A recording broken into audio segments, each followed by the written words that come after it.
The Marine Air-Ground Team integrates the combined combat elements of ground, air, and logistics into a unified tactical force. The mission of the Marine Air element in the Air-Ground Team is to deliver the firepower of close air support accurately and in a timely response to the needs of Marines fighting on the ground. Because the Marines are an expeditionary force in readiness, they often fight against the odds in situations where they are outnumbered and outgunned. They must move quickly and travel light. Their success in battle relies on coordination between fellow Marines, the infantry forces moving on the battlefield, and the flexible fire support of their own air wing.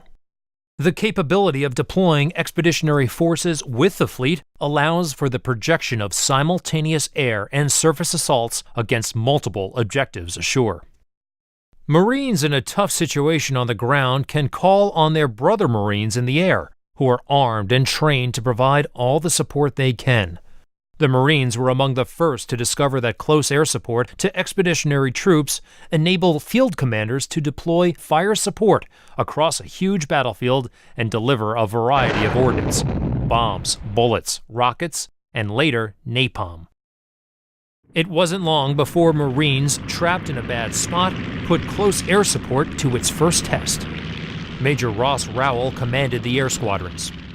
Help was 2 weeks away by foot, and the small Marine garrison, barricaded in 2 houses near the center of the town, was besieged by Sandino's forces, numbering some 600.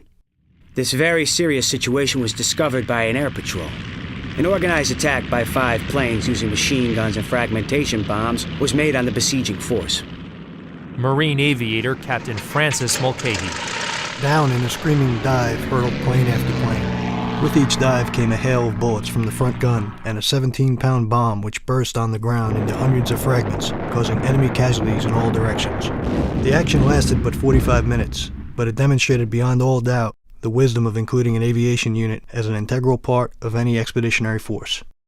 The concept of an air-ground team committed to supporting the ground forces quickly became a Marine Corps doctrine.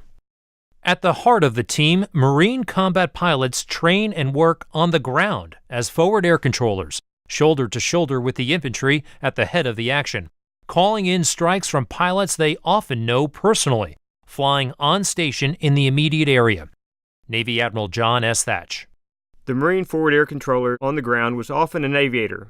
He and the ground troops knew each other's business because they trained at it. They would sometimes be out in front of the front lines. Sometimes they'd be in a little jeep or tank just crawling along and dragging the communications equipment in the bushes.